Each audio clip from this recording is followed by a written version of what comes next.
Hello everyone, channel sing. Me apun apu jilang ay me kuram jari. Me amai se kuire. Akai dum daily blog gumba kano abu wo half to dana. Ado da me am nasi di dum blog masama dum kap ke tawi. Ha? Isa no passe hojik de school lagi halai ni abalo. Lang mama. Very what way kana. Ado do ma'am कहते हैं बकरिया माँ से चाक pizza दो इन्हें इन्हें माई बड़ा हो भी है बको बड़ा हो बसे सुमाया नहीं नसी सगलाई का लांग मुझे सगलाई कांगसोई में थोंबी है बको अदो लोरेगा इन्हें सगलाई मकुगी तौरगा बड़ा हो बको बेसन का बगा याम साथी ना हाँ वे टेस्ट तो बता दिका अदो मैम अदो दो ये रेसिपी तो सो इन्हें हफ्सा हो उधरे अदो दो नहीं मैम हुजी चनो पास से पिज़्ज़ा के तौरी अदो ये दी मैम दुम आगांग से चाक पिज़्ज़ा लगे हुजी को अदोदनी मैम चाक पिजरगा दो मथंग मथंग करी करी तौबा हाइदो तो मैम दसु दुम शेयर तौरके द कुइरे के तौदबा सक्चु बसे मो मै तो मतोरे इदम दा जंगपगी केना तौरे करी हाय माय मिसे केरसु केना तौरसु अमो फजा थोक्तबदो को इदम दा जरगा सके थिजन मसु हेलिबको अदगी दि हनंग मरसना मो करी हाय आंगांगी लौथोक लौसिन तौ चप्पसे को नुसाना कना साबा अदे पेसु पाइनिंग दबको इदम दा जंगबनी दुम उप्त्रसु जाय हैना नुम थोपनी ने को माई से नुसा से का चटपसी को सक्से के नो मई तो मतौरे बको अदनी म्या दु जेमीनासी नसी कमाय कमाय तो बहाइदो इचनाव सिंग दुम शेयर तो जरके द इचना पास नसु केएफसी चटके हाइना थौबनसु लोरे लांगी जुम दुम खर बिजी होइना मपाना बिजी होइना थोपदु सु ngamde बको होरेन दि दुम ngaतंग थोगे हाइनासु खली अदो म्या इचनाव सिंग दुम करी करी तौबा दो दुम शेयर तो जरके को तो मैं आलू यमीनसी पागी चानबे सिगा लेरे असिगा करियाय सगुलाई कांगसोय दो चाक कनो तौरे अदो लोइगा सिगा माई बोरा दो को बोरा दो चले बोरा से दी एना ओखा याम होरमबनी मा फजना से साइ रमाने अदो मैं इचान पासे पिज्जा गे वाटर बोतल जे जेगुने असे मसागी असिगी वाटर बोतल जे जेगुने मागी पेडेस्ट्रियल लेबदा से वाटर बोतल से गिफ्ट लाइबा अदो निसीद्रा थो से वाटर बोतल से निसीबना हेलो मैम हुजिक से को लोइसना लोइरे हुजिक थोके तौरी अदो मैम अखोइ से मपानदा ngaतंग थोउसी हाइना कतोबने बको अदो दुगी मैम तुम येमिनासी अदगी दि पोसे खरसु तुम लौरके अदगी दि मपानदि से दुम इचानो पाना मपानदा जसी माना केएफसी चके हाइबसे कुइरे को लमु मांग चलुबदगी दिगी दि कु अखोइने एग्जाम लोइरगा फरे कना तौरगा स्कूल से कना तौरगा वेकेशन पीरगा दुगो चसी हाइरा दुमाइ थेम तमबनि बको अदो मैम नसी दुम चलुगे नुंगातो कुइथोगे अदो मैम दु येमिनासी कमाय तौबनो हाइदको तो मैम चनाव सिंग दुम शेयर तौजरके येमिनासी रेडी ओइ लोरे मपाना कन मसा नुपा से चिकपीरी चलमदाइगी लाइजु तोरो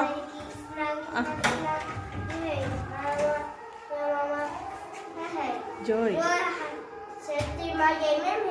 ओइ मा सरहती खोरम गरे को मम्मा चिकपी के चला नुनु मम्मा चिकपी के मम्मा चिकत्री कब तोगे मखुतो हैंड पिरो काय मखुतो Mama, let's go. होय Mama. Hey. थो Mama, what did you? My name is Poinamba. मैं अखोइ से थोकले होजि जुमदेगी अदो होजि चली अदो Poringanba, where are we going? I go in a taxi. You're going to KFC?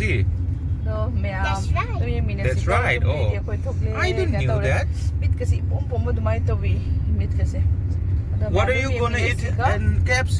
I chicken nugget. You will eat chicken nugget. I playing children toys and toys, motorcycle toys.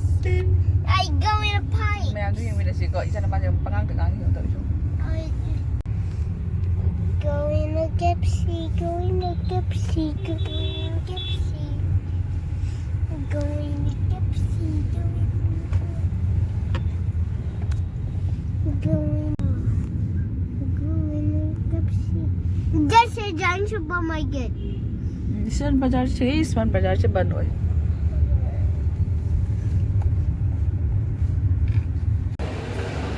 मैं मखोइ हुजी mall मनुंग चली पनाची जो हरावी जो देबी हाय येउ ना लेके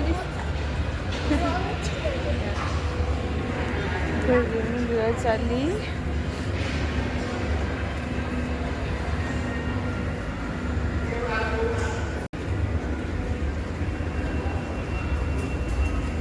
ꯃꯅꯥꯁꯦ ꯍꯔꯥꯎꯔꯤ ꯃꯥ KFCꯗ ꯆꯪꯅꯤꯡꯕꯁꯤꯗꯤ ꯍꯥꯏꯅꯤꯡꯉꯥꯏ ꯂꯩꯇꯦ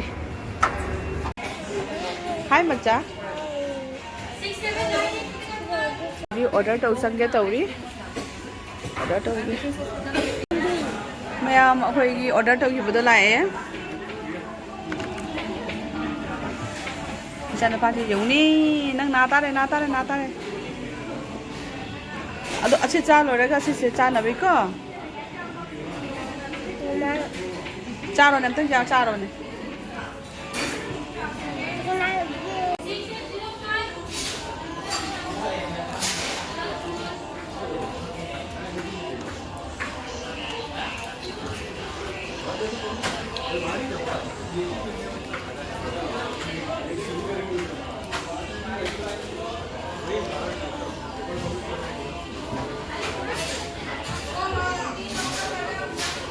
Solo. Nung di catur kok. Deh, kok solo. nung di nu cha ro da mayam akhoi se thokle cha loina adugi giddo loraga shopping ju khara smart bazaar changa tawre ado video gamta lorok tare angang siga panaba honabada ado mayam akhoi se hujik se jumda halli ijana pathena sidi yamna haraure na sisi hairo ne hamta ai haraure ayo ma maron se yuni ai haraure ada di mayam hujik se jumda halli da mayam mata mata dum kekin kata bodo yemi na siko Christmas tree. Hello, good morning everyone. Mayang ngarang yu vlog tay lo salong dare. Ngarang se dum icha na paga lang laaga halaga dum lang ba kera taw bada. Ada dagi lo salong dare ada mayang chikse ko. Ay ngota gi thamudi lo sal do icha na pa se kinum pise ge tawi. Ada dagi mayang dum yimina si ke tawi ada ko. Uji kitchen da ni mya ase oats ko icha na pa se yam pa mi oats ka sangom ma tawra ga ne thonga pija birage myam adum yemina si the oats ase thongbige ma yam pa mi bane ri sangom ma tawra ga se thonga ma gi engota gi breakfast se oina to birage mayam ka tawre kari ai ma pizza ba lore pizza ba ga se utpa ga jade photo ka mayam ka tawre kari hai kara tawna ma thongna bizana loire bako adugi ko da ina video ta kap ke to baga ekdam ma sina ne ekdam kara tawdare yadre bako kapa ga de pizza bako som ta ka ta hodre da ma huji ma se ko la ka tawla cha loi bani na humak se kitang tawhan ge haina adugi ma iba hore ito na clear ke ba tawsu je ngo ba angang hai se siga humak se tawhali bako humak se ihali ba yen basega ado ma tawsu je ngo mai clear se puthokna sana ba gi ta kholega adai tawdi lari tawbi matamda adumai tawadi yade is mana su gai tawi su daddy kauge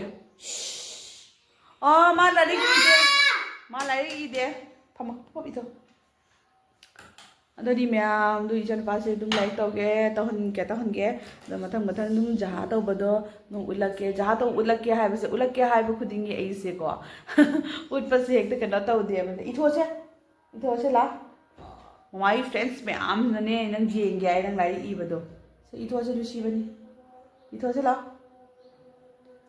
ya we like something tahon ge ado me am makha ta la ying minasi chan pa se lai tawba loire ado nasi se school ban ya moi di winter vacation pire school ban oire bako ado na huji che ayuk ta lai kitang tak pagi ngamme do tadi nang de ngwa ta da pizza baga school cha paga tawba da ayuk ta lai fung tak amo tak te nungdang ta ni ba ta ise ko adani huji loire huji ibu gonungi kari thabak sing ko losan mamu yengasi ko aina posai khara thaba su dum sing khara chai bi ke dus mapan da lei do me am de jing halake me am ise mapan ni ko hoju mapan da siga igi nem lei pambi khara ga di janam ke ga thai bani ko jing halake me am se ai lei pambi ngatani aduga isiga aw apadigom kitang ma thare tilong mana se kangsalle aina de na chaman hidana janam thare asiga su ai kero thai janam thai khamin sinbiga ꯑꯁꯤꯒꯁꯨ ꯂꯩꯔꯦ ꯑꯁꯤꯒꯁꯨ ꯖꯅꯝ ꯊꯥꯏ ꯑꯁꯤꯒꯅ ꯃꯣꯔꯣꯛ ꯄꯥꯝꯕꯤ ꯊꯥꯏ ꯁꯤꯅ ꯑꯩ ꯂꯩ ꯑꯗꯨꯝ snack plan ꯀꯩꯀꯥ ꯁꯤꯒ ꯊꯥꯔꯦ ꯑꯩ ꯒꯨꯂꯥꯞꯁꯦ ꯄꯣꯝꯃꯛꯑꯦ ꯃꯄꯣꯝ ꯀꯩꯅꯣ ꯇꯧꯔꯦ Hello. Then rose. Rose ꯊꯥꯏꯕ Yes.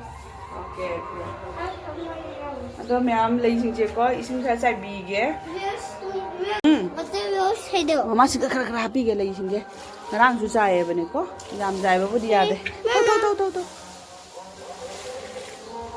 Mama, most then this rose say it.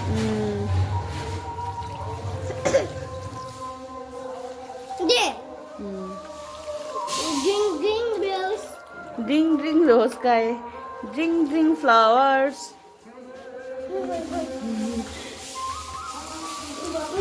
water laurake mama जिसमें सीधा रहते आप तीन जगह लगा रन को दिया लगा ना होता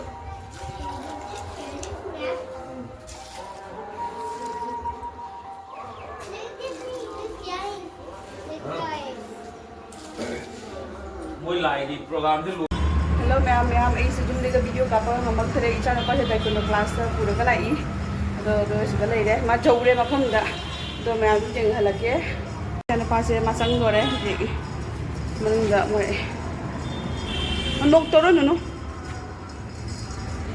hello ma'am akoi se angang gi macha gi taekwondo class dai gi thora ga du di akoi se ga to re aga du mai taekwondo dress ka se li se taekwondo class dagi toklaga akoi se ko yumda mu chala yumda ai se kaino ipam dani ko ipam dani ka balo se masa se khara nungai te na hai bane ko ado da angang gi winter vacation siga handa nini umni ka ai yumda leiruge ado lore ga mu du mu yumde mu direct mu yum salani yum kara mu